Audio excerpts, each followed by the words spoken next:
And making a clean sweep today, walking away with the debut novice and the overall. It goes to athlete number 1,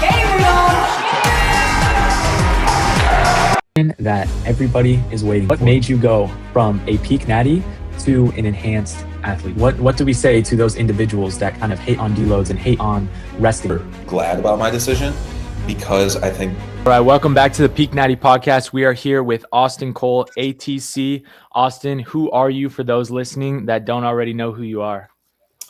What's up, guys? I'm happy to be here. Austin Cole. What am I, dude? I don't know. An influencer, a bodybuilder, a coach.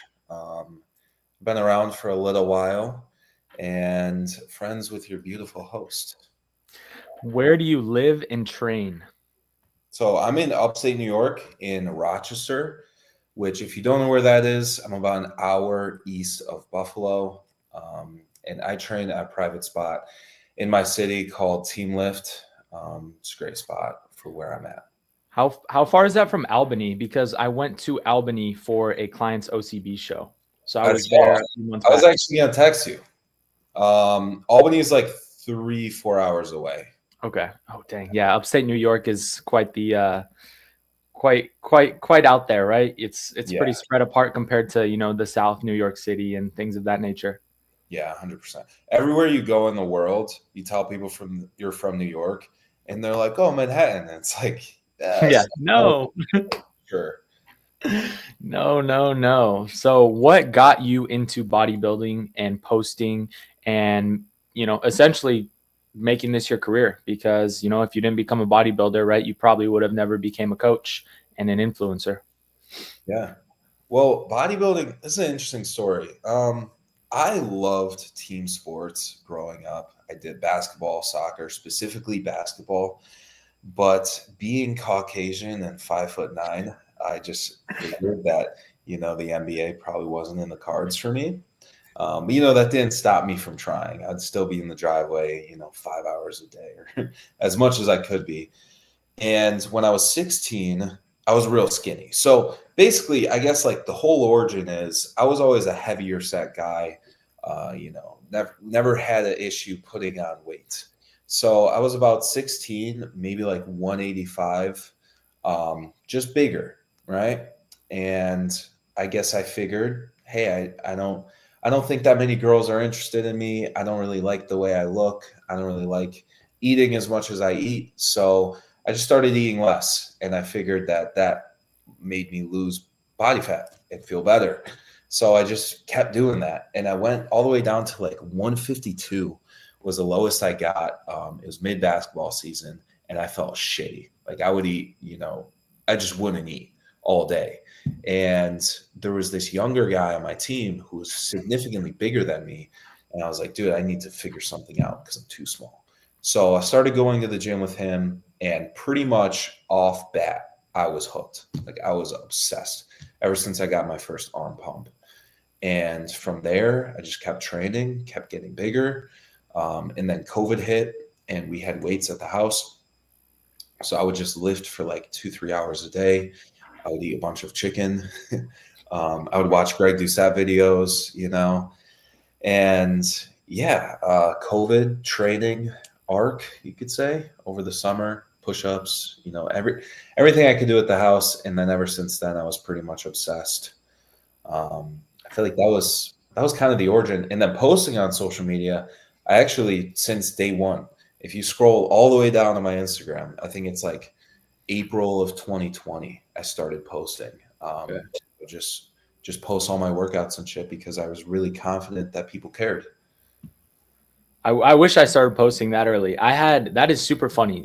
So for everyone that knows already, I basically had the same story into getting into bodybuilding, except I started lifting for football, and it was during COVID, and I would go to my friend's garage gym and we would just be in there for 2 hours getting after it every single day, eating everything I could. And then I go from a kid who doesn't even look like he lifts, like skinny 150, to that COVID summer locked in, you're just going all out. I would watch Greg Doucette videos as well. And I would watch Sush and James English. Yeah, on TikTok. And yeah, and I went from like 150 to 180 lean that COVID summer, you know, those beginner gains kicking in. And I wish I started posting like Austin, but I did not post yet at the time. I didn't start posting until college, you know, a few years into training. But I had the same story, you know, just those garage gym, all out workouts, just some of the best lifts of your life. 100%, dude. And you know, you're just doing whatever feels good. Yeah. Now it's like you almost start to learn too much for your own good, where you're like, no, Yeah. I can't just do 10 sets of bicep curls and call it a day.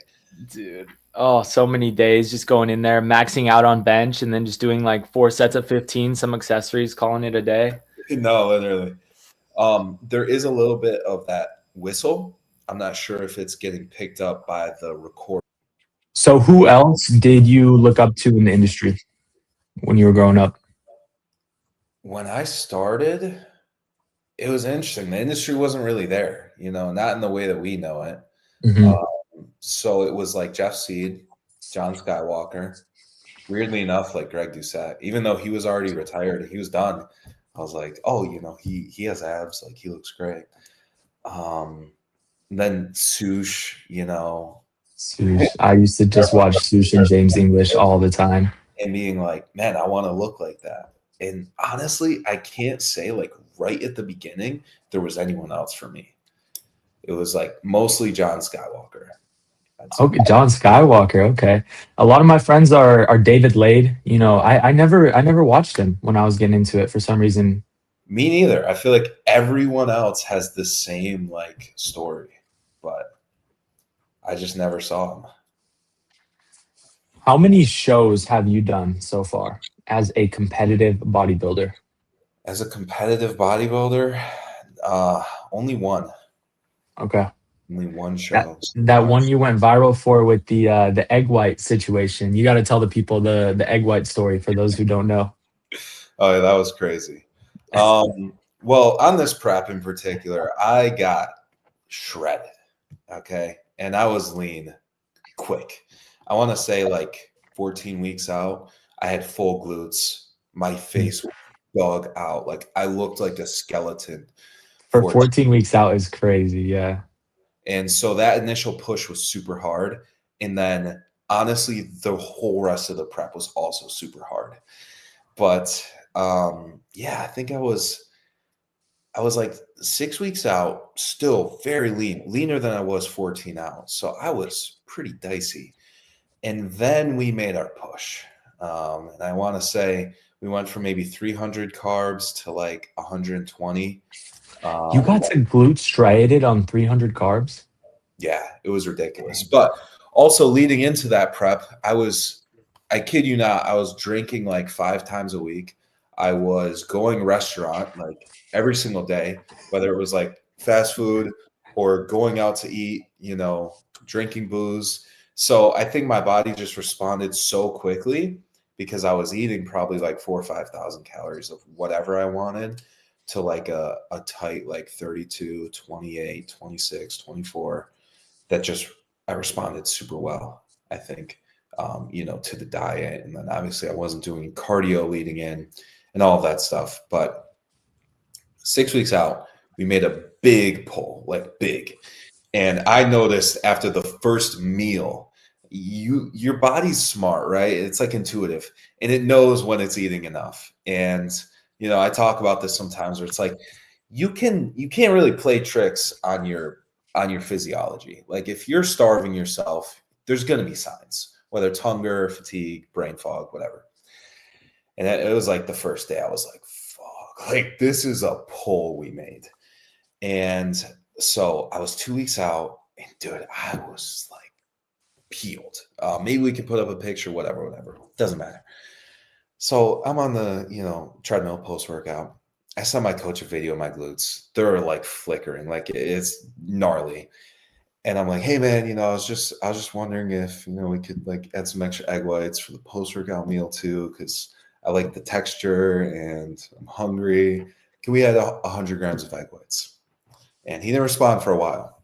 So I just went home. I had my meals as normal. And then it was like 9:30, 10 at night. I'm getting ready for my last meal. all the blue lights are off. I'm like making tea, you know. Dude, tea is method. If you don't know and you're on prep, tea is method It for taking feels away hunger. anyways, I'm like really trying to calm my nervous system to go to bed, eat this last meal, and chill. And then I see a notification from my coach. And you know, when you're on prep and you're retentive, you can't just leave that until the morning. So it's like a 3-minute voice note, literally ripping me apart. Just like, you're seeking comfort. You need to stop trying to make this easy. You're not going to be full. Don't attempt to feel full. That's not what this is about. You know, even if the egg whites made you feel better, what's the point? And I was basically just like, you know, I was standing in my kitchen. I listened to it. I was just like, all right, damn, gonna put my phone down and go to bed now. A little better than I could have been.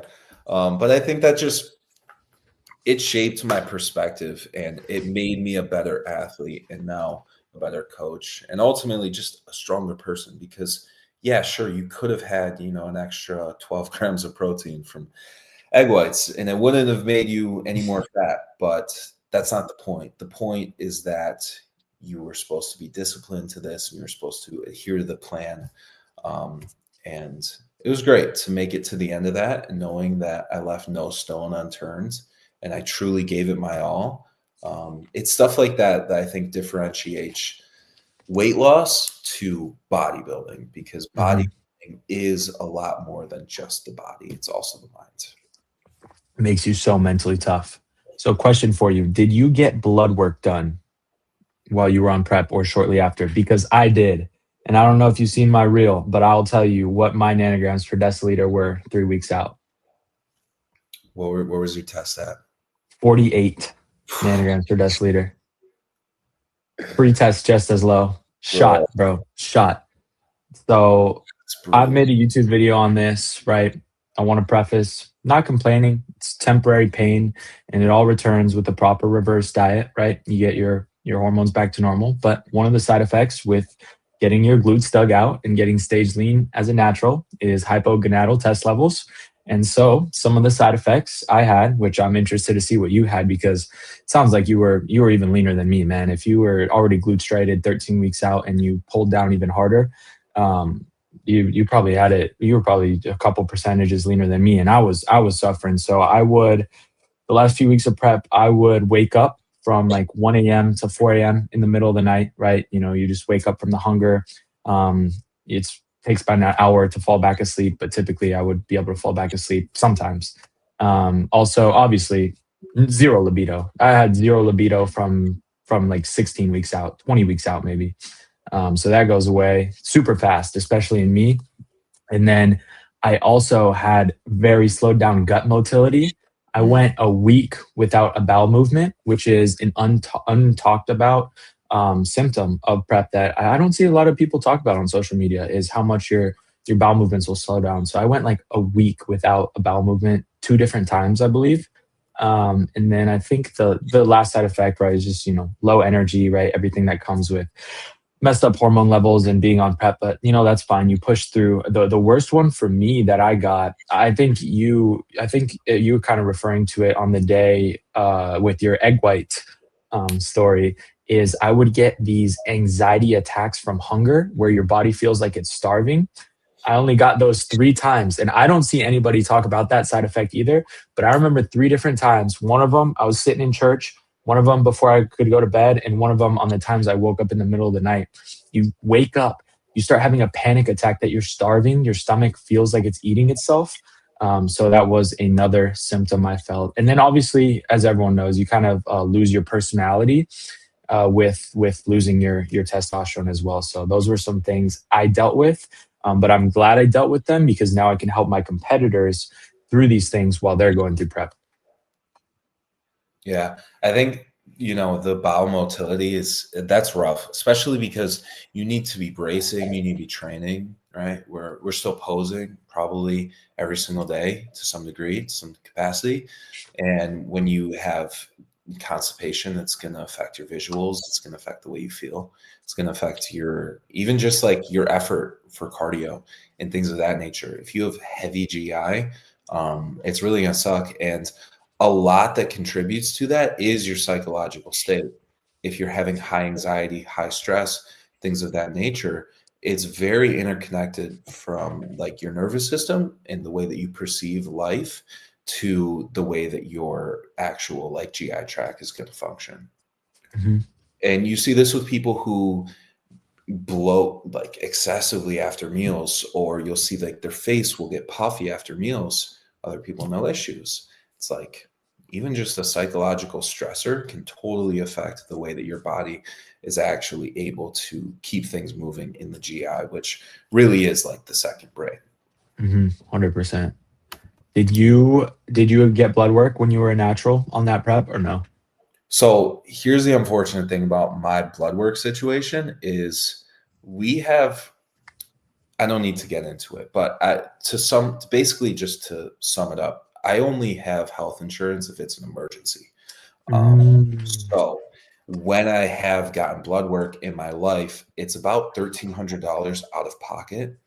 And I paid that in August, obviously, because, you know, I needed to check. Back then, I wasn't Okay. concerned with getting bloods and paying that much. And I worked, well, I wouldn't say I worked with, but I would consult with a doctor maybe bi-weekly. And I was like, you know, I should get blood work. I'm sure my testosterone's ruined, blah, blah, blah. And he basically goes, okay, you can get blood work. What's good? Like, what's going to change? You know? Yeah, sure that's I ruins- wanted to get blood work done so bad when I was 18, and I did end up getting it done. But I remember the doctor telling me, he's like, well, like even if it comes back bad, you're 18. We're not going to put you on anything. We're not going to change anything. So why do you want it? But he ended up letting me get it. So that was cool. Yeah. Or when you're in prep, it's like there's not much you can do about it. Yeah. You know, natural.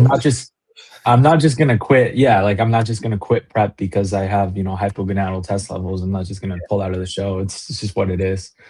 Yeah, exactly. And especially like, you know, obviously upholding fats, dietary fats in a natural prep is probably more important than an enhanced prep. But at certain points, it gets to a certain point, right? We're all going to be pushing those 30, 40 gram days. And what are you going to do about it? You know, there's not enough fats to support your hormones.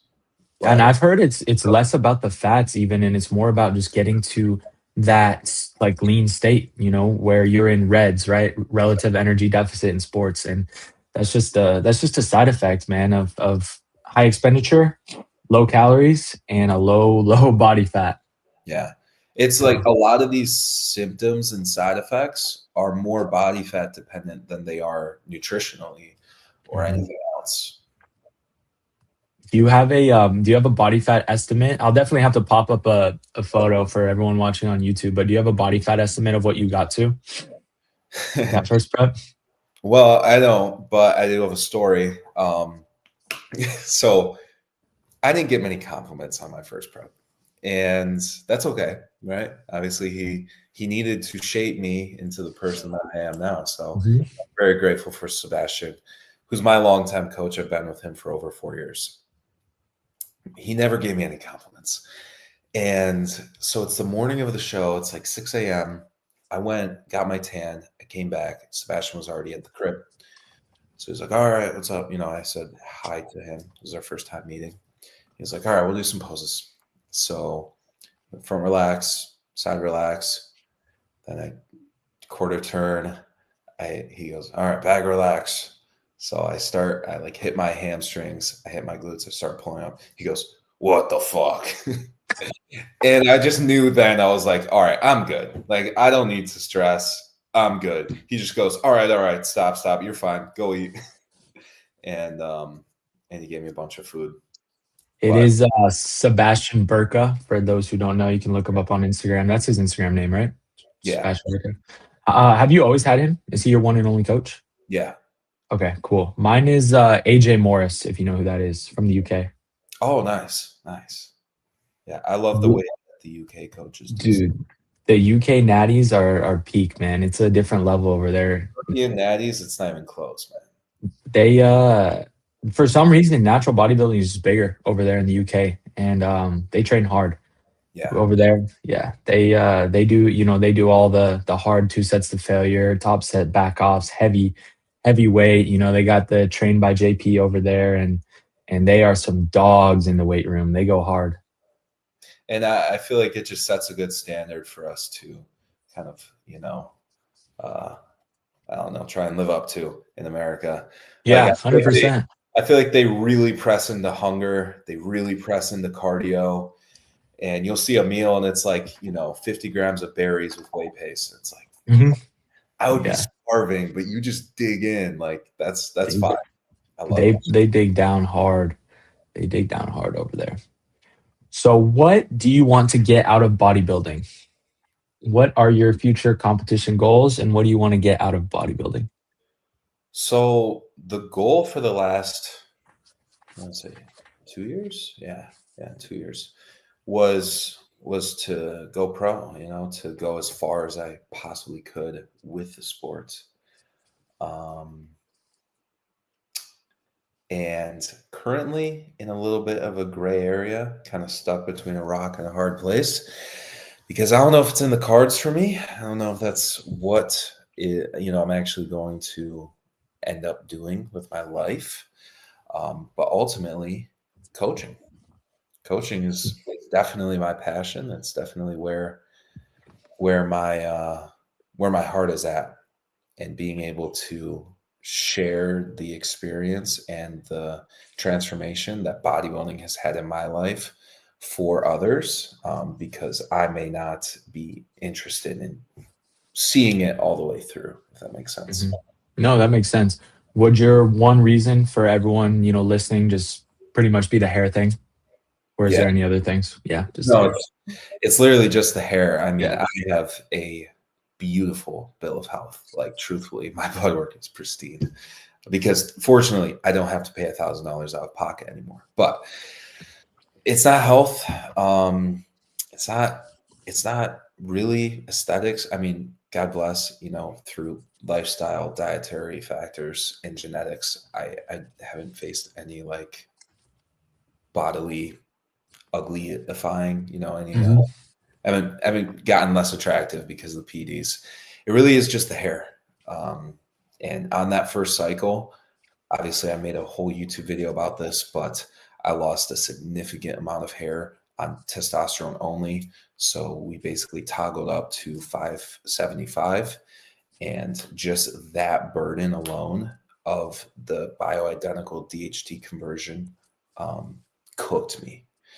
And so now here I am, however many months on TRT only, and my hair is beautiful. And I think I'm just like, all right, shit, I want to pursue bodybuilding at the highest level, but not at the expense of like these 3 things. And hair is definitely one of them.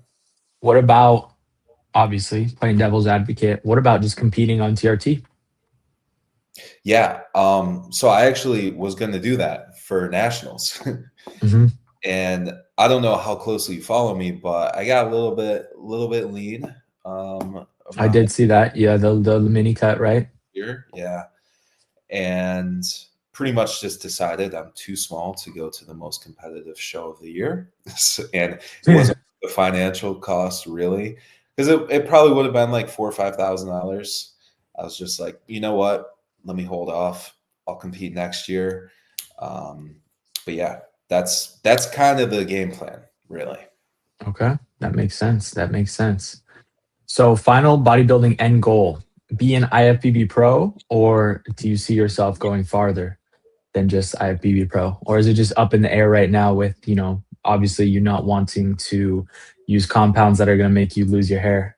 Yeah, 100%. Well, I think first off, this is a good cautionary tale, right? Because you are Team Natty. You are. Yes, Team Peak Natty. I love promoting staying natural. Obviously, to each their own, right? We've got I just had an IFBB pro on the podcast two guys ago, and we talked about this a lot, right? My main goal with promoting and having my coaching team take over the OCB and these natty leagues, right? It's just to show that you can do it all in these natural leagues and chase your bodybuilding dreams naturally, or even, you know, like a guy who trains at my gym, like Brinks, right? He got his IFBB Pro card naturally in untested leagues. So I just want to show that chasing your bodybuilding dreams and building an elite physique naturally is possible. And you know, I always preach that I just don't think the health risks are worth the vanity when you can compete as a natural. But I know I've heard Brandon Clark talk about this before. You know, he's like, some people are called for greatness, right? So like Derek Lunsford, guys that want to compete at the Mr. Olympia level, that do, you know, do their best to do it safely, but are willing to understand that it does come with health risks. And so I just think it's very important, because in a world of social media, everybody promoting peptides and promoting gear and promoting the easy way out, they never promote the side effects. And it's always fun and games until, you know, things start to happen to you. You always think you're going to be side effect free until you're a teenage kid and you end up in the hospital, or you end up with yellow skin. Yeah. Well, I mean, to, I guess, extrapolate on that, I'm super glad about my decision, because I think there's like a new lens that you get to see through, where I guess when the curtain gets, you know, drawn back or revealed or whatever, you're like, oh, like you know, I'm actually in the weeds of this. There's a different perspective, and there's a different like scope of application, I guess you could say. But with that being said, cautionary tale. I mean, I took my natty status for life, right? Mhm. And 90% of the drugs I'm not willing to touch. Not like I can't or anything health wise. I'm just not willing to, for the hair. So it's one of those things. You always think, oh yeah, I've never lost hair before, I'll be fine. And that's like a simple test cycle, kind of nukes your hairline. You're going to be like, oh shit. Yeah. Right? It's one of those things you just never know until you try. So on that front, if you stay natural, you don't have to worry about, you know, having a hair protocol and doing all of that stuff. So I think there's a huge benefit to it. Yeah, 100%. It's kind of sad how many people think you need it, right? It's everybody's decision at the end of the day, and you have to be willing to accept the risks. But so many people think it's like necessary to make it in the industry to be on gear, right? Because they see, you know, their friends on it and other people on it, and they think it's a necessity to go far in bodybuilding. When in reality, which you showed this, you were a peak natural, right? So we have seen, you know, it's very possible, and I just want to keep sharing the fact that you can make it in the industry, you can make it as a bodybuilder, you can make it your career as a natural bodybuilder. Yeah, 100%. I mean, I've been on social media for 5 years as a natural, you know, so there's like a big place in my heart for that, and being able to make it, you know, as a natural, 100%. If anything, it's going to help you more than being enhanced nowadays. It's almost like the script got flipped. Because back then it was like, oh yeah, I look great. Yeah, I'm a fake natty. Mm-hmm. I want to be like, you're not natty, whatever. Nowadays, it's like, oh, I'm on gear. And everyone's just like, cool. Who are you? Like, get out of here. No one cares. And people are going to interact more, and they're going to care more probably if you are natural. Mm-hmm. I think a lot of people just honestly haven't even heard of, you know, some of the other natural leagues like the WNBF, and not a lot of people even know about the new NPC Natural League, and, you know, going to Ben Wieters to get your pro card naturally and things of that nature. So definitely want to, you know, make that side of bodybuilding more well known, you know, and not just the NPC IFBB untested route. Is that in the cards for you? That is my goal. So obviously, as you know, bodybuilding, it's a very long game, especially at the natural level. And we are over here. We're not just quick to rush things. So I'm taking 2 years off, 2 years of a growing phase. And then in 2028, I will make my run at Ben Wieters to try to get that IFBB Pro card. Nice. What division? Classic. Classic. Yeah, classic. So I did 2 classic shows my last prep. 2 NPC natural shows. I just didn't go to Ben Weeder's because I would have got smoked at Ben Weeder's. I didn't want to pay all the money to go to Virginia just to get smoked and continue my prep another 6 weeks. That's how I And I felt was at nationals. already hurting. So yeah, I basically did the same thing as you. I'm just like, I'm gonna hold off. I'll run nationals in 3 years. But I had a good 2 shows. It was fun. Yeah, 100%. So you're what? 4 months post show? Yeah, exactly. 4 months post show. Exactly 4 months post show. 16 weeks. Feeling good. Hormones back to normal. It does take a while. I'm sure you know from your natural days, man. It took. My last show was in October. It took. My coach told me this too. He's like, the answer with natural bodybuilding is just time. It took till about New Year's to fully feel normal again. And that's on all fronts, from your satiety to your sleep, probably, to your sex drive. Satiety isn't even back to normal yet. No. Yeah, no. I'm starving every day on 3,200 calories. That's how it is, dude. Yeah, just how it is, man. My best friend is just veggies. Honestly, fiber is the only thing that helps me feel full. Yeah. So as you know, I'm a huge bell pepper guy. Okay, I've been running green beans. Green beans? Green beans are fire. Or air fry them? No, I just steam them in a pan, Nice. or I'll cook them in with the ground beef or whatever meat. Do you think that you will continue to coach for the rest of your life? 100%. Yeah. 100%. I always ask other coaches this. Dude, it's awesome. I obviously tell me what your main goal with your coaching business is, but mine, dude, honestly, is just to build an army of peak natties. My goal for this year is at least 3 OCB pros. The team is stacked, and Team Peak Natty will be known this next year in the natural leagues. Yeah, that's awesome.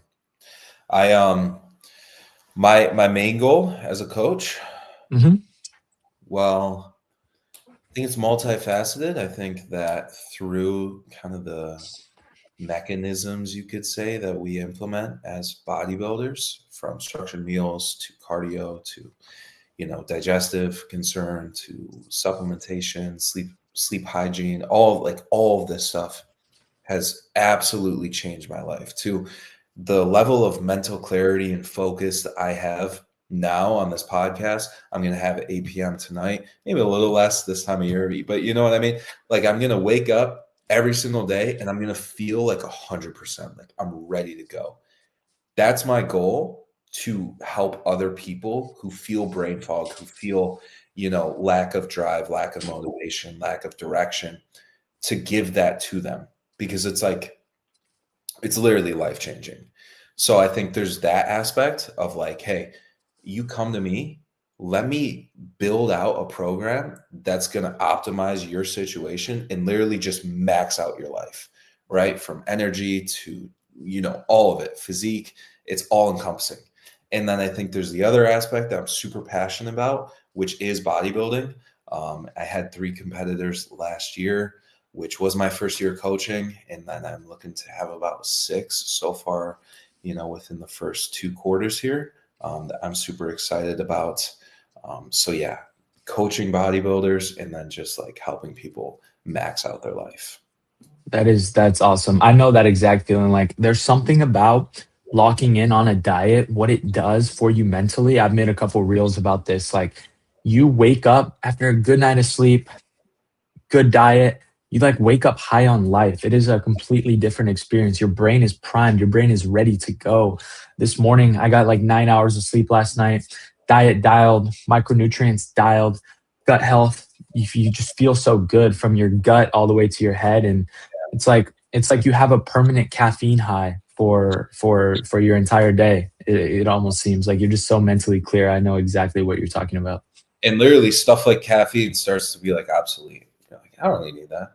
Yeah, 100%. No, what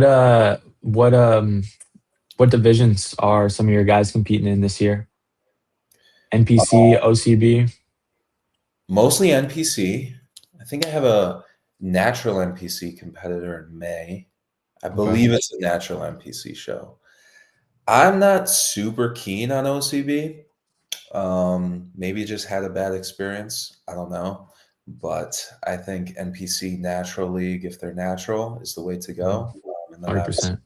NPC if they are enhanced, or want to delve into that realm. Obviously NPC.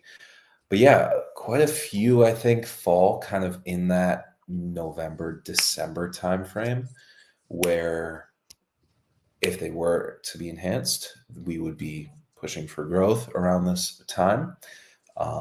And then to do like a 8 to 12 week health phase, set them up nicely for prep towards the later half of the year.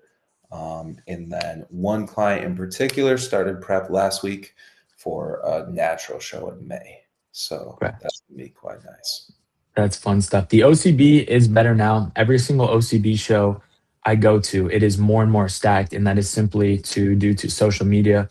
I don't know if you've seen guys like Michael Donato, and like all these, shredded new gen influencers that, at least they start natural, they start competing in the OCB, going for their OCB pro cards. So with social media, promoting the OCB, growing it pretty much.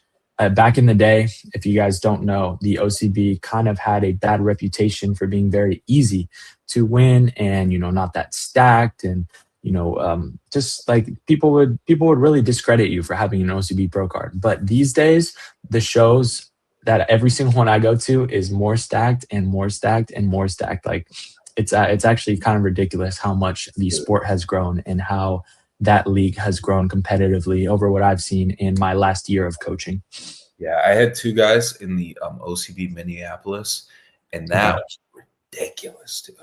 It was a pro-am, so hopped on the live stream to watch the pros, and like it was actually gnarly. And the thing is, a lot of these natty guys are coming in drier and more conditioned than the enhanced guys. Mm-hmm. I don't know what it is. Maybe it's like low androgens, so they're just not retaining water.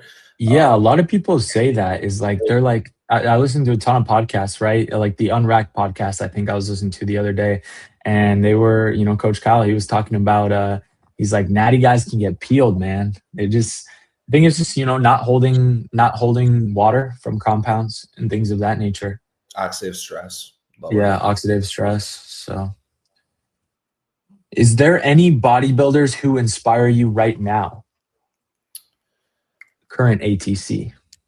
Current ATC. That's an interesting question. You have any guilty pleasure YouTubers that you watch right now? Eternally motivated. I can't really say. I watch the Unracked podcast, of course. Yep. I love keeping up with them. Now Darwin, he's great. He's 5 in the world, so of course he's great. I think One Punch Man great. For those who know who that is. I met him at the Olympia. Yeah, and I want to say he's like 24, which is ridiculous. Ridiculous. Jack Eagles, another UK guy. He's gonna hit the Olympia stage soon here. Just started working with Kyle Wilkes. I would say I really, really watched a lot of his last prep and his videos over the summer. And then, outside of that, there's so many that I obviously get inspiration from, but I don't know. No, nothing's really coming to mind right now. Okay. Gabe McKinney, I don't know if you know him. Stay natty, baby. Team Peak Natty taking over this year.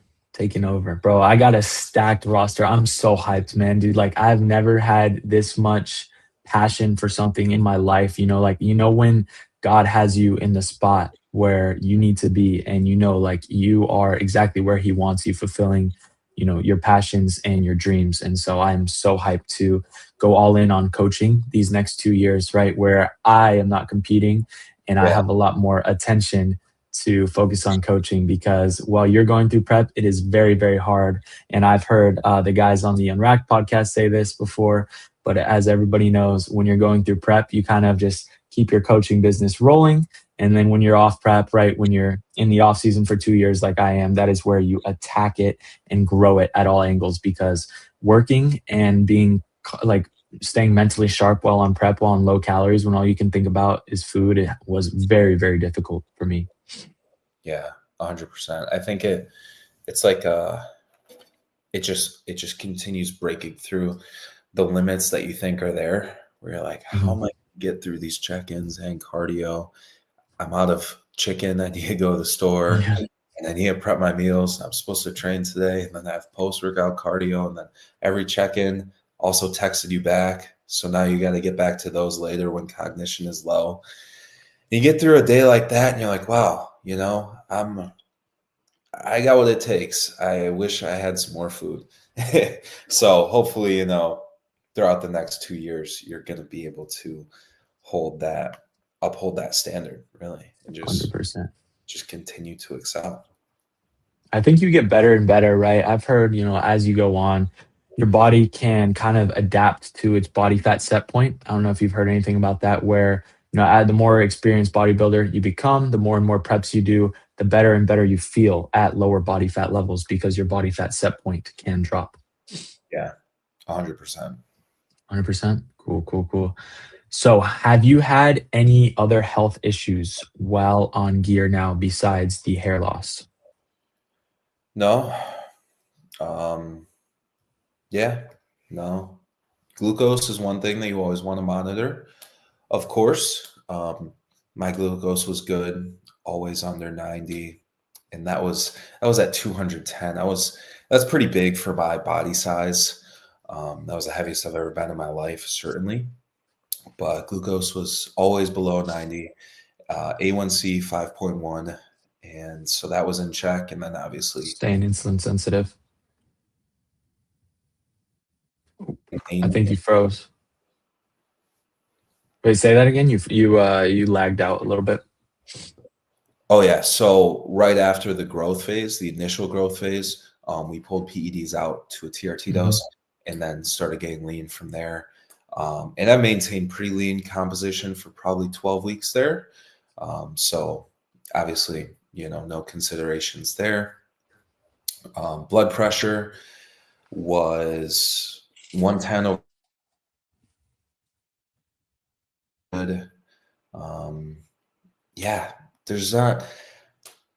I mean, look, when you're starting out and you're in your first like 2 to 3 years of PEDs, your bill of health is so clean. You really got nothing to worry about, unless you do stupid shit. Like obviously, we see this horror stories. There's so many kids doing stupid stuff now because they take things without a coach that knows what they're doing.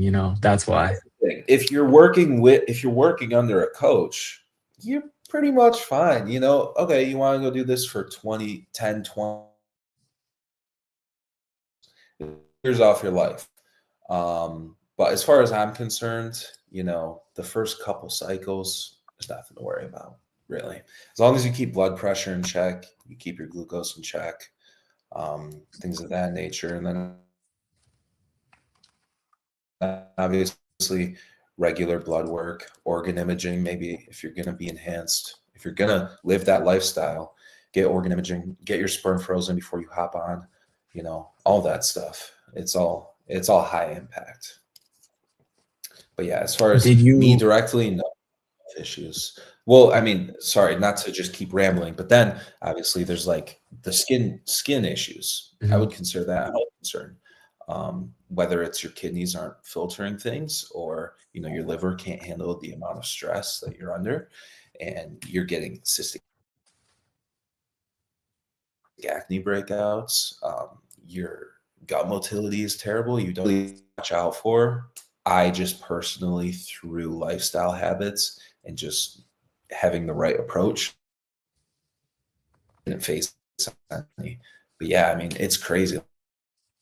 And acne, bloated, it's crazy. Did you utilize any supplements to stay insulin sensitive, like berberine or a GDA or a metformin? For I would have burned 1,000. Are we good? Supplementation for insulin sensitivity. On the growth phase, berberine, 1,000 milligrams. I believe that was with meal 5. I tried to keep that away from training. And then on the fat loss phase, retatrutide at 1 milligram every 3 days. And then I pulled that I started tapering down.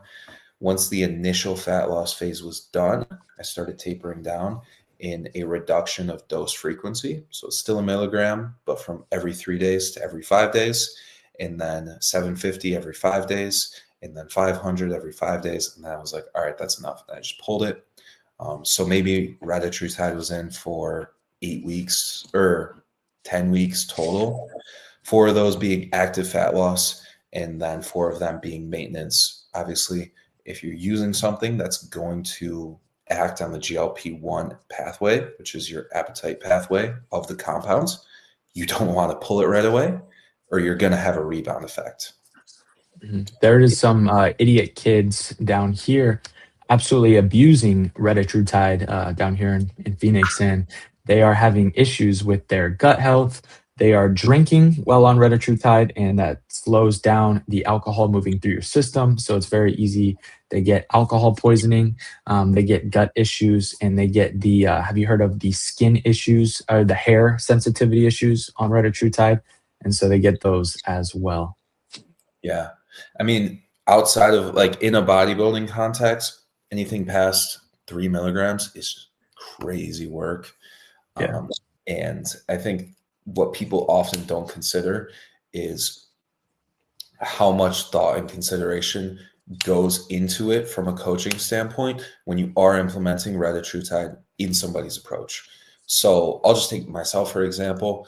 I went from 8 ounces of meat per meal to, what was it, 7.8, 200 grams. So that in and of itself, you're going to have lower stomach acid. You're going to have lower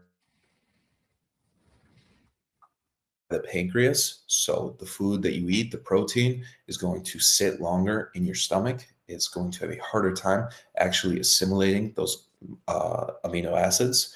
That's something you have to consider. And then reintroducing stomach or acidic properties that are going to actually help you break down your raw proteins. So betaine HCl with meals anywhere between 650 to 1,300 milligrams. 2 to 3 meals per day. Obviously, the apple cider vinegar on the fasted stomach is going to elevate stomach acid, regulate pH. Using ground cuts of meats, things of that nature that are going to break down and clear faster. And that's just to name a few, right? There's kids down here taking it, not even on a diet. They just eat whatever. Like I'm talking like not even tracking calories. I'm talking like eating Taco Bell on retatrutide and taking so much that they can't even hit their protein goal for the day. Let alone like water intake. Yeah. Screw all the nuanced things. Dude, you aren't even on a meal plan. Like that's probably Oh, so funny, man. I don't think this stuff should be as readily available as it is. Yeah. It's crazy. People are quicker to hop on compounds from China before they are to hop on a meal plan, right? So it's just like, man, you're not even dialed with your nutrition. Like, what do you expect to get out of your results when you don't even track your calories? Yeah. Well, I think the honest answer is they're not going to be here 2 years. They're not going to be in the gym. They're going to be at the bar. Like I've seen it. I've been around a little bit, and you see those people. They want to come into the gym. A few years ago, it was SARMs and stuff like that. And now where are they? They're at the bar. So it's just abuse. There's going to be people who abuse stuff. And currently it's peptides, which is probably not as bad as SARMs and stuff like that. But what are some other non-normal variables that you control to be the best bodybuilder? Things like gut health. And I've heard of that before, right? Ground meat because it is easier to digest. What are some nitpicky things like that for some sauce for people that are trying to optimize everything and become a peak natural? I'm gonna put you guys onto the game. Just let me rack my brain really quick. Okay, I gotta think. Ground meats for sure. If you want to get really retentive, frozen fruit, frozen greens, they're going to be better on the GI. One, because I find that they cook better if you have frozen broccoli versus fresh. I feel like it just does better for people's gut. And then also it's picked and that's frozen, so it doesn't oxidize at all in the traveling process or sitting out in the grocery store. All I really need to do is like look in my kitchen. I feel like your wake up routine and your bedtime routine is something that could optimize a lot of people's just day-to-day mental clarity as well. Because dude, if I go on my phone first thing in the morning, it like destroys your day. Oh yeah, you're So like, yeah. off the roof. Yeah, I'd say tentatively like 30 minutes without the phone, but if you can do 60 to 90 minutes before social media. So like go on your phone, answer emails or texts, but try and stay off the social media apps. That's going to do really good for you. I would say the circadian rhythm gets set at the nighttime, gets set in the morning. So set your wake time, make that non-negotiable, and then naturally you'll get tired at bedtime. Usually no work, 90 minutes pre-bed, no socials, 60 minutes pre-bed, and then no TV or any blue light 30 minutes before bed. Tends to do people pretty well. I've been working until I have to go to bed, and it makes it way harder to fall asleep. Like I have red light glasses, but I'm on the computer just doing coaching stuff from like 2 all the way till 8 p.m. And when I get ready to go to bed at like 9ish, right? I'm so wired up from being locked in on coaching, it makes it so much harder to fall asleep. And I have that like awakeness, anxiety feeling way more. So I definitely need to be better at getting my work done earlier, because I've noticed a difference recently where I've been working more up to bedtime, and it's harder to fall asleep, and I don't sleep as good. Yeah, because there's even that subconscious of like, oh, what if that person got back to that last message I sent and stuff like that. Mhm. Yeah. One thing I do is I jot out all of my tasks for the following morning. So it will literally be like methodical, like you wake up, I'm going to hydrate with a liter. I'm going to take 20 minutes of steps, and then I'm going to have meal one, and I'm going to do 20 more minutes of steps. And I'll literally just like, I do this every single day. It never changes, but I still jot it down and I still check it off every single day. And that way, by externalizing my thoughts and my tasks, and then when my head hits the pillow, I'm not thinking, oh, touch base with this person. I already wrote that down. So I don't need to have those impulsive thoughts or anxiety driven things where I'm like, am I missing something? Yeah. No, I feel like a lot of anxiety comes from the lack of taking action. So when you already took the action to write the things down, you're set. I do that kind of with Google Calendar. So typically most nights I will Google Calendar my next day in advance. Yeah. So that's something that helps me a lot. And then you get the notifications 30 minutes before as well from your phone, which is something super cool. Yeah. How do you handle check-ins? Is it spread every day just across the clientele with prep on certain days, or? So the ones that are closer to shows, right, they check in twice a week, and it will typically be Saturday and Tuesday. And then the rest are anywhere from, when they're once a week, they're anywhere from Saturday, Sunday, or Monday. So most of mine are all, are all during that. And I will just get them done when I can, honestly. So say they all check in the morning, I'll typically do it all at once in the afternoon, things of that nature. But it just depends what I have going on. But yeah, typically, anywhere, say it's all the Saturday check-ins, right? I will do them Saturday afternoon or Saturday evening. All the Sunday morning check-ins, I'll do them like right there, sometimes instantly as I get them, and then finish them in the afternoon.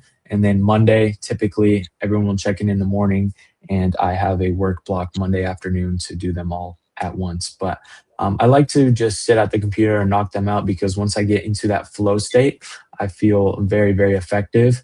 Sometimes as guys get closer to show and you need to make the right decision, what I like to do and what I know a lot of other coaches do as well is you pull it up in the morning when they check in, you look at it, but you don't respond yet.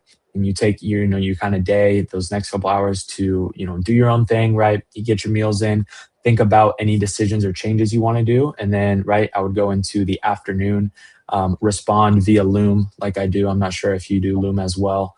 That is method. And then, yeah, I will make the changes that I need to make.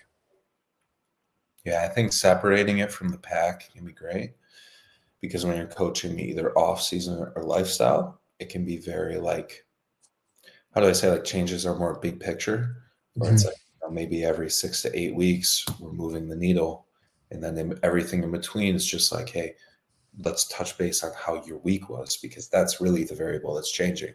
If you had a family dinner or a wedding or whatever the case may be that threw something off track, let me know about it, right? Whereas with prep, it's very like high impact, where if I make this one change on Tuesday, I might see something Saturday where things didn't go in the right direction or they did land in the right direction. So yeah, that makes sense. Yeah, but no, yeah, especially like prep guys, I will open it, right? You take a look and then you just start thinking, right? While you're doing stuff, you think about any changes you need to make because being a prep coach can be a lot more meticulous and, so small changes that can impact a lot of things than just like a lifestyle client and keeping a lifestyle client on track. Yeah, 100%. What about you? When do you have your guys check in and what are some of your coaching systems? So I split my check-ins throughout clientele every weekday. For the time being, I'm able to fit it in the weekdays, which is nice. And the reason for this is just really so that I have enough time to allocate to each person. So I'll have check-ins in by 11 a.m. Eastern. And pretty much by the time all of my morning tasks are done, I'd say 90% of the check-ins for that given day are in. So I'm able to, one, set myself up really well with the morning routine and that habit and that almost like ritual of it where my mind feels very sharp. I'll go into that first work block. If any adjustments need to be made, I'll jot them off for later. And then obviously I'm assuming some questions I'm going to give will have a response that will also come in later. So I'll usually handle the bolus of check-ins on any given day. Then I'll go about training, meals, whatever the case may be, come back. I'll answer those client messages, any late check-ins, and then I'll do my programming work. And then I pretty much tie off all those open ends for the day around like 8 p.m. And then I'll go into my nighttime routine, things of that nature. And that's where I do close off that work so that my mind isn't occupied with that as I'm trying to sleep. Okay. Yeah. So that's kind of like what I do, right? Do you train in the morning and then, do the check-ins in the afternoon, or do you do part of them and take a work break to go train and then finish them? I train typically with post-workout cardio, I'll train from about 3 to 5. And Okay. then being done with the post meal and everything would be like 6. That's where I'll go into the responses and the programming. From like 10 to 1 o'clock. Okay. So for me, I do not like lifting in the afternoon. I love lifting in the morning, right? Anywhere from 9 a.m. to 11. I love training in that early morning, right? Maybe one meal, maybe if I'm up early, 2 meals in. And I love taking caffeine and going to train early. So I like to do all my work in the afternoon. I know I'm so much stronger, right? When I do train in the afternoon, like you do, 3 to 5 p.m. ish, because I have more meals in me, more carbs in me. But just psychologically, it just feels right for me to train in the morning. So I almost never lift in the afternoon these days. Yeah. No, I actually agree with you 100%. I would love to train one meal in, wake up, get like 100 carbs, digest for 60 to 90 minutes and then train. That's the best. I just find that my cognition is just lower when I come home and then I have all of that work to get. Okay. That makes sense. That makes sense. Keep it like a more like low cortisol, very stress-free environment when I'm working. Then I almost like rev up the stress to train. And the training like cleaves me off into like another low stress environment for when I go back into work. I did want to talk to you about this. So post leg day, I am so fried because my CNS, from going hard on like the hack squat per se, it is hard to do. Thankfully, my leg day is Wednesday, and I don't have any check-ins on Wednesday. Yeah. So yeah, doing computer work post leg day is very, very mentally tough. So Yes. I wonder if you've ever experienced that as well. You just have that like fried like brain feeling post leg day if it's like a quad bias day, especially. Yeah, 100%. That's why I'll put my 2 hardest sessions on Saturday and Sunday, because those are where I at the moment don't have any check-ins. So by the time I get home from the gym, it will just be like casual messages and stuff. And also on Saturday and Sunday, I'll train 1 meal in like you do, because it is nice to like get that fresh start. Okay. Tell me about your recovery maxing protocol and what that entails. Well, recovery maxing kind of happens to me, and then I had to adjust accordingly. I got this weird like sore throat. I think it was post-nasal drip on January 4th, and now it's the 27th. And I can confidently say I've had like 6 actual training sessions in between. And it was weird. Like I would wake up, I would feel totally fine mentally, even physically, but there would just be this like brutal sore throat. And I was like, all right, I need to rest today. The next day, I don't feel great, need to rest. And then basically it just kept going on. Now I'm 100% fine, thank God. But the recovery maxing protocol is just to not train. Just take a week off. Right. Yeah, it's important. I'm deloading this week. Yeah, I want to ask you about your method, but I'll literally just say whether it's a calendar week or a split rotation really depends on the individual. But if I'm getting signs that people are very high fatigued, high stress, and actually going and training is doing worse for them than benefiting them, I'll just be like, yo, just don't go, right? Just full rest this week, or this full split rotation. And yeah, don't force meals. Probably cleave off a meal intentionally. And then otherwise, let's just say you have 3 lean meat meals. It's kind of a lot. I'll cleave one right away, and I'll say, hey, this one, get to it if you get to it. If not, that's perfectly fine. Right? Because you're not going to lose muscle via lack of protein in 5 days. It's not happening. Yeah, 5 days, yeah. That's just going to be so much less inflammation.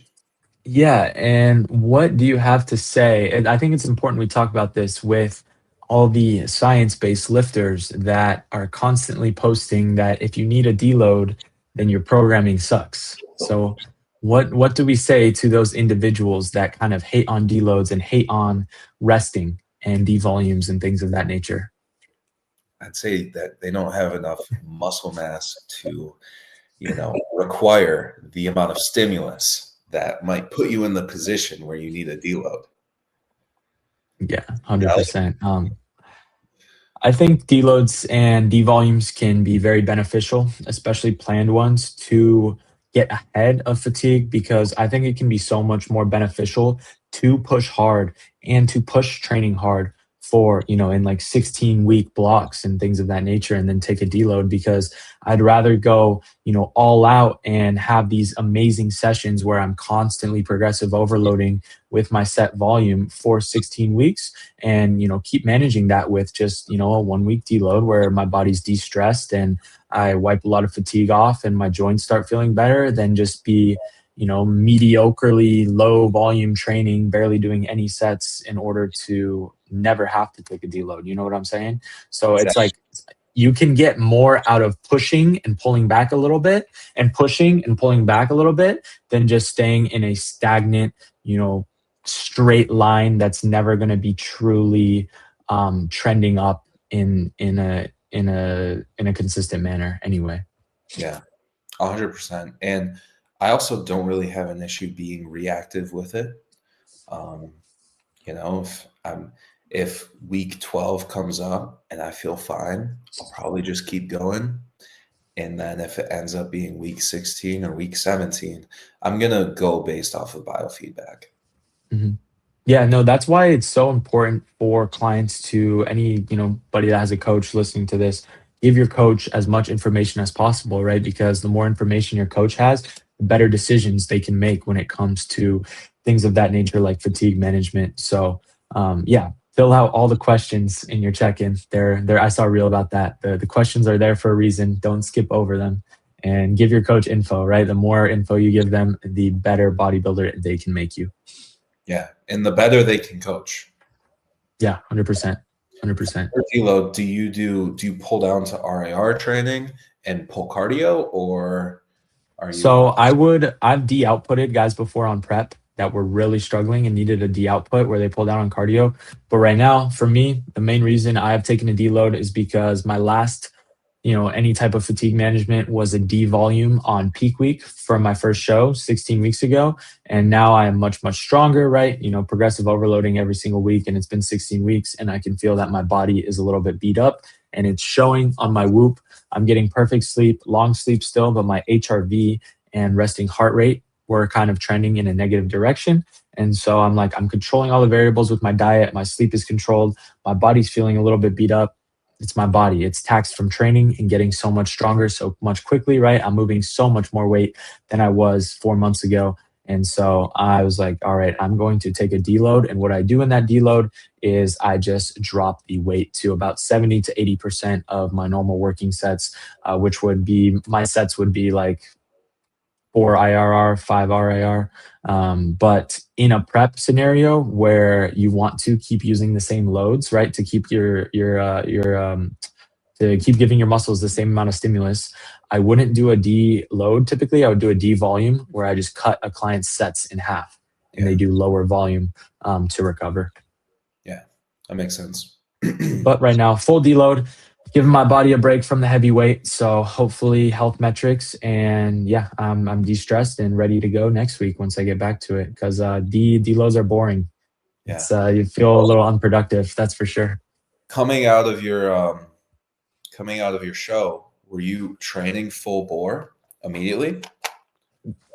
I mean, yeah, I didn't devolume. I didn't change my split, right? I stayed on my normal prep volume. Now I'm on a new split where I'm hitting legs twice a week. I did wait until the reverse was over to bump up the volume and to change the split, as some do in the off season when you can recover more. So I stayed on the same lower volume split, stayed on the same PPL push posterior chain where I was only hitting quads once a week instead of twice a week like I am now.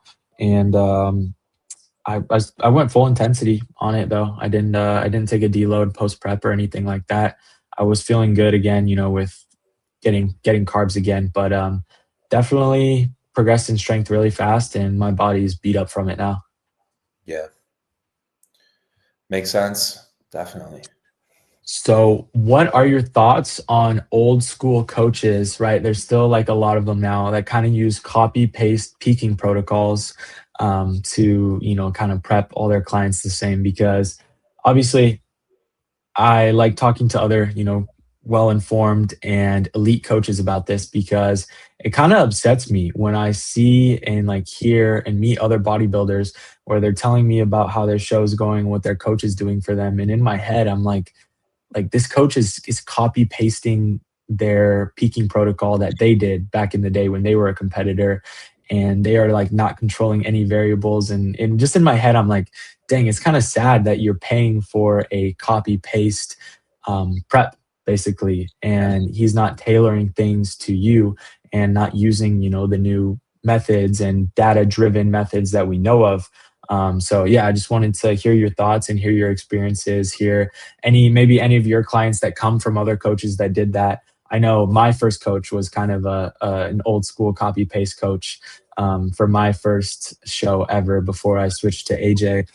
So I just want to hear your thoughts on that, and if you've experienced any clients that come over to you and they start telling you stories of what their coach did, or they ask you questions on why you're doing things, such data driven or something of that nature. Yeah, well, I think it's all like accumulative to the point where, each person is so like individual, right? It's to the point where like 20 grams of protein in a meal, and this is like scale weight, is going to make a difference, right? It's going to make a difference in the way that they digest it, their appetite for the later meals, and their bowel regularity, and all of that stuff, right? So coaches like us, we have such a refined approach. And then the old school approach is 8 ounce lean meat. And you might for those that are listening and don't really know what I'm talking about like the coaches that give you 5 guys the night before a show to carb up, and they don't even get you that lean, and they use natural diuretics all the way, the entire week up to the show just to dry you out, and you lose all your fullness and things of that nature. Yeah. I mean, it's crazy. Like I know I can't even say, but there's some stories I could tell you offline, and it's nuts, dude. The fact that these coaches still exist, the fact that they're still out there. But yeah, I mean, I don't know. I don't foresee it lasting too much longer. Yeah, there's a lot more education out now, even with the science-based stuff. Like you can't just give a client a copy-paste cookie-cutter program anymore, because they're gonna see everything being posted online and being like, my training is crap. Yeah, that's one great thing about social media and YouTube is there's so much high-quality information that it's almost like a constant audit, right? Where, like, I always had this perspective of, hey, if I send a program to a client, I need to almost hold it to the standard that this might get sent to Sebastian, even in like an Instagram DM, and be like, hey, Austin wrote me this. What do you think? Does that make sense? Yeah, makes sense. That's how it is nowadays, where like a really cookie cutter trash program or peaking strategy where you're getting 5 guys and you're pulling salt. Yeah. That's still going on. We're gonna pull salt 3 days out. That makes a lot of sense, right? Anyways, just stupid tactics like that, they almost won't land. And even if they do, hey, especially if you're natural, it's not gonna kill you, right? Yeah. You're not gonna look as good as you could. And then you're gonna get with a good coach like Gabe, and then you won't have to deal with that, right? You're gonna learn from the mistake. And maybe, this 12-week prep didn't go exactly how you wanted, but you'll probably be fine. Yeah. Speaking of coaching knowledge, where did you learn most of your knowledge and information, right? So Sebastian, Burka, obviously your coach, right? Every bodybuilder learns a lot from their coach, especially knowledgeable coaches. So talk about how it was, just learning from him. Tell me about how it was learning from him, and then any other education you went through. So I'll start with the other education. I took J3 University by John Jewett. Amazing program. Amazing. It's also a lifelong resource, so you can always reference back and repeat these modules and continue to keep yourself fresh, which I really enjoy. So there's that. I did that. I completed it, and I always keep it open on my tab just in case.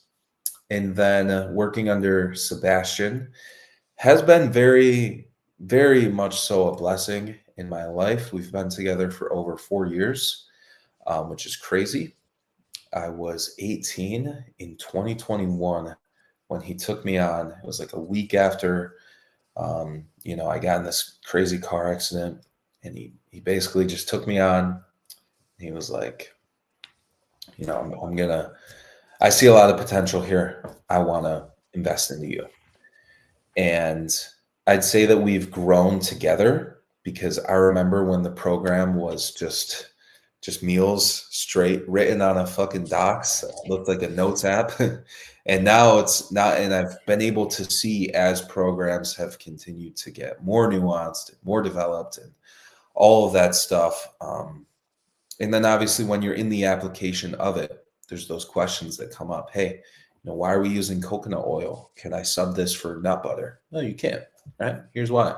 And stuff like that he's been able to pass down to me, that has given me a vast amount of, information and practical application that I can pass down to my guys. And yeah, from basically shared experience to having to embrace the suck, like with the egg white story, and just learn something the hard way. Or, maybe training wise, he put something into place, and then I'm able to go and do my own independent research on it, because I want to learn and continue my education. Yeah, 100%. I think I've taken J3 as well, and it's phenomenal. So any aspiring coaches out there, definitely take J3. It's a phenomenal resource. And I learned a lot from my coach AJ as well. And obviously podcasts, and always, learning new things the more and more you can, right? We're never done learning as coaches and people that control, other bodybuilders' diets and plans. Like, you always want to learn, and you always want to stay up to date with new research. So podcasts are huge for me. So I love listening to podcasts all the time. And it was one of the reasons I started this myself. So just a huge podcast guy, me personally. Learned so much from podcasts. Yeah, 100%. All right, Austin, the question that everybody is waiting for. What made you go from a peak natty to an enhanced athlete? Well, there's like the selfish reason of obviously wanting to pursue bodybuilding at the highest level. And let's just be real, the highest level isn't natural. So that just was a step that I knew I wanted to take. At some point, it really just came down to being a matter of time, which I think is the most important thing, because PEDs are never going anywhere, I promise it. But your own individual timeline probably requires like 3 or 4 more years, Natty. Yeah, that's like a good, for the masses, take another 3-4 years. And then by the time you take those 3-4 years, you're probably either going to be all set on the sport or choose to stay natty. Okay. For myself, though, being the highest caliber coach I can possibly be also involves me having this information, and information only goes so far, because I also want to have that experience in that practical application, and overall just like see the other side, right?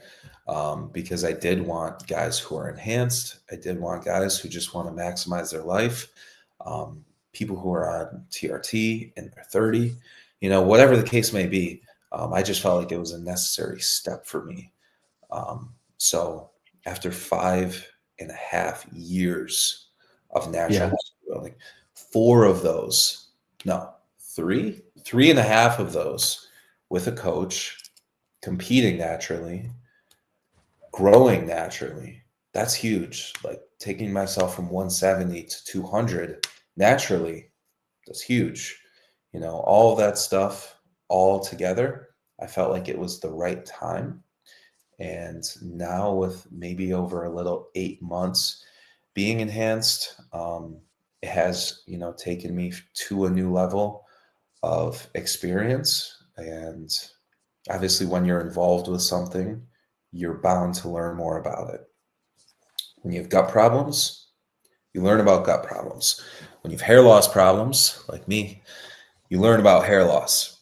And when you're enhanced, you learn about PEDs. So overall, I guess to give a roundabout answer, I feel like all of those different aspects, from wanting the experience to wanting to pursue bodybuilding at the highest level, to wanting the information and being capable and I guess like qualified to help others in their pursuit. Okay. No, that makes sense. That is one of the reasons why I obviously, my brain is around staying natural. So I will always only coach naturals, but I also don't feel qualified to coach someone who is enhanced.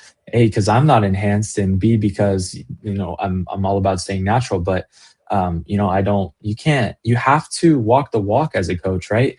Like, how could I expect to prep other, natural bodybuilding athletes if I wasn't a natural bodybuilder myself? And I haven't gone through grueling preps myself. So that 100% makes a lot of sense. I have a question for you that I just thought of. So, why did you wait to start coaching until last year? Because you have been in the fitness industry for a while, you have been creating content for a while. And so, why did you wait so many years to become Coach ATC? I'm big on longevity, and I guess trying to give more to my audience than I ask. And from sponsors that I've chosen to work with in my life to opportunities that I've said no to, it's always been, I want to be here for as long as possible, not give a short, a blast, let's scale our coaching business to 50K and then to Miami and then where do those people end up? Yeah. Not coaching. Sam Millsap. Scam Millsap. I could list names. Oh, dude, So you're around those guys, all those other influencers that have fallen off. Where are they at now? I've like for perspective, when me and Alex first became friends, when we first followed each other, I remember he had 10,000 on Instagram and I had 8,000. And Yeah, you're OG. and I was like, oh yeah, I'm gonna get him. I'm gonna pass him. And eventually it was like, right? But I've been here forever, basically. Like for our audience's sake, I've been here forever.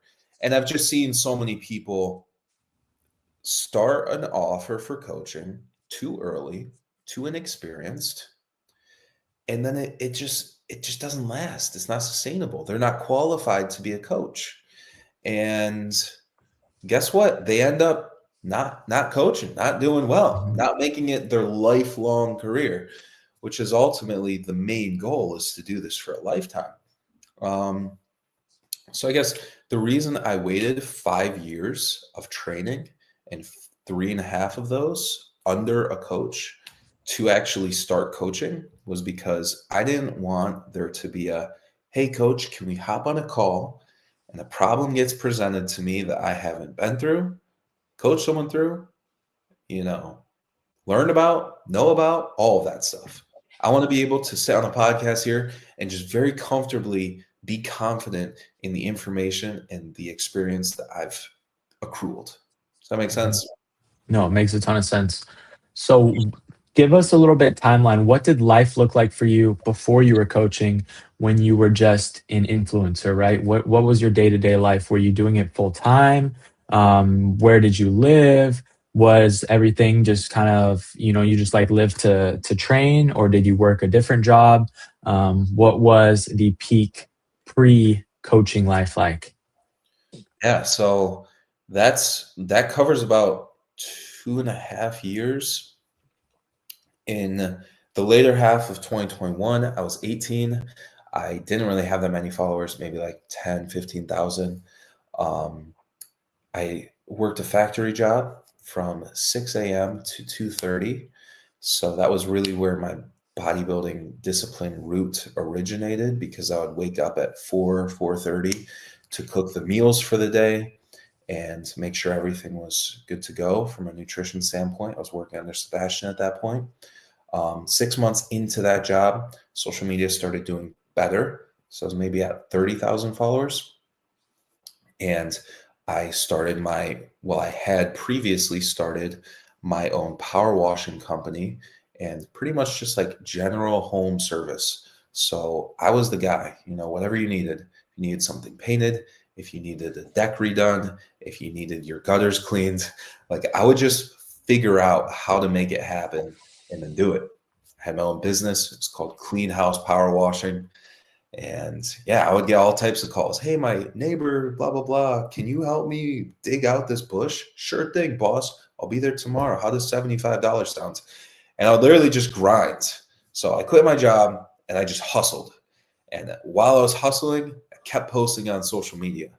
And that got me to probably like 60, 70,000 by the August point of 2022. And I just kept hustling. Transition into lawn care, transition into spring cleanup, fall cleanup, winters. I was be well connected with multiple different landlords. They would give me a call. Hey man, can you help me out with this house? Can you help me move this space heater or water furnace? Just like literally did whatever it took to not go back to the job, basically. Yeah. And then, I started working with Anaka. They would pay me. I had my supplement sponsor back in the day. Sledge. V1 Nutra. Oh, V1, dude, yes, the V1 guy. Didn't you have a signature pre with them? Yeah, that's the signature pre, huh? V1, that guy's cool. Yeah, like dude, you know what I used to have? I bought the V1X high stim pre, his OG one. That one was yeah, it had isopropynephrine in it and things of that nature. And dude, I would take it at like 18 years old, and I was like my powerlifting days and just like max out on squat. I was with him in Dallas, and he was like, "Oh yeah, we had to change the formula." I was like, "Why?" He was like, "It's kind of illegal, don't worry about it." So, I've had my hands on some V1X pre. Yeah, I got a few tubs. They're oxidized. They're just one big fucking crystal. But anyways, just to wrap up, all the way up until I started coaching, I always did real life work. I always did lawn care, power washing, whatever the case may be. I worked closely with the family businesses, and I always made sure that I was secure from an outside perspective, not just relying on social media.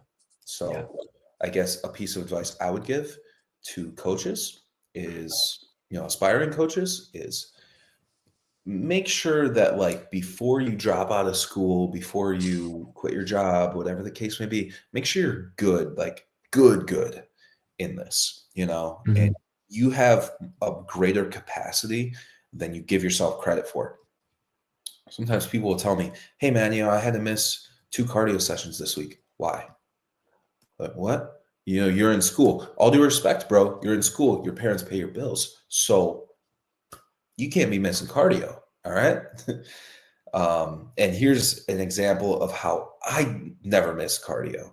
So yeah, you are capable of more than you think you are, and take on those responsibilities when you're young to build something that is going to last. 100%. Yeah, people that really want something, they find a way to get it done. People that don't, they find a way to make an excuse for it. So I've seen that time and time again, and I've gone through hustle periods. Like back when I did my first OCB show, man, working 40 hours a week, going through my junior year of college and doing a prep with cardio and training every single day, and balancing a on and off relationship at the time too. Like I've been there, and there's always a way to get it done, and most of the time it just involves waking up earlier. So 100%. no, I've been there. Well, that is everything I have for you. Did you have any specific topics you had wanted to discuss? I feel like we covered everything. Let me take a look. I jotted some down yesterday. Talked about peptide glorification. On competing for both of us. PED's limiting bodybuilding, for me at least. Got to figure that one out. Guys, definitely go check out Austin Cole's YouTube video on the hair loss prevention protocol. That's a good one. If you guys are interested in learning about things like minoxidil and derma rolling, right?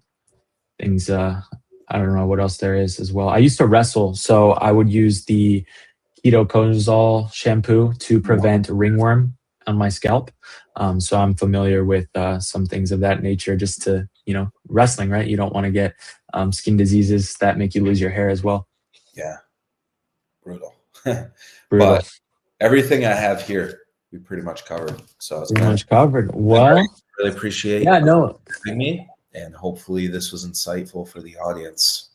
Yeah, thank you for coming on. I hope one day if you end up making it out to Florida, to Tampa, hopefully I'll be there as well, and we can get some lifts in at Champs, because that's my dream. That's my end goal, is making it over there. So if you end up coming down from New York, let me know.